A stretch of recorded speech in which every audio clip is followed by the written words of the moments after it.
Okay, this is a very quick tutorial on how to use the course revision checklist spreadsheet that you will have opened as part of this assignment.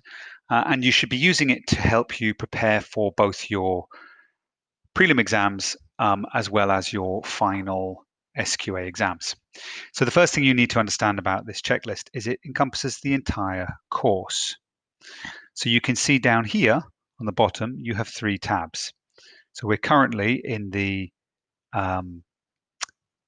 physical environments tab. You can also open up the human environments tab, and you can have a look at the global issues, which is part of paper 2. Now, this corresponds directly with your revision website, which also shows is broken into paper 1 and paper 2. And the first bit of understanding you have to have about the 2 exam papers is paper 1 is marked out of 100 and is divided in 2 between the physical and the human environments, each which is worth 50 marks.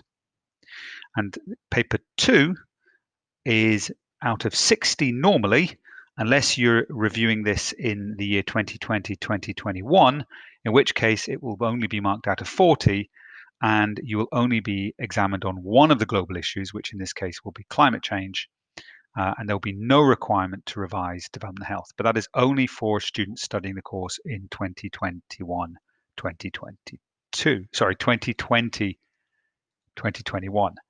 So let me just change that. Now, what are the other key bits of information that you need to use this revision website? Okay, well, first of all, you'll notice marked in light orange are topic areas which will be assessed in the prelim.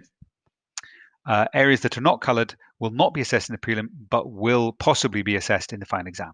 So by the final exam, every single one of these key outcomes will need to be revised. And that's for all 3 sections. Okay. Second thing, you will notice at certain points, if it's marked in red, that means it is not being examined in the 2020-2021 SQA exam or in the prelim as a consequence, and that is due to the global pandemic ongoing at that particular time. So there is no requirement to actually review this material for a prelim or a final exam. So in this case, the lithosphere, coastal erosion deposition will not be examined. Everything in the human environments, but one of the global issues will not be examined. So those are the 2 big changes for the year 2020, 2021. Now, when you look at the checklist, main way to use it is to have a look at if you're needing to revise. Let's say it's the prelim and you've identified these 4 areas that you need to revise for the atmosphere topic. First thing to do is to read through your notes, find the material relevant to a particular topic area, and if you feel you understand it, just select the yes, I understand that. I'm confident. I've maybe built some revision notes around it.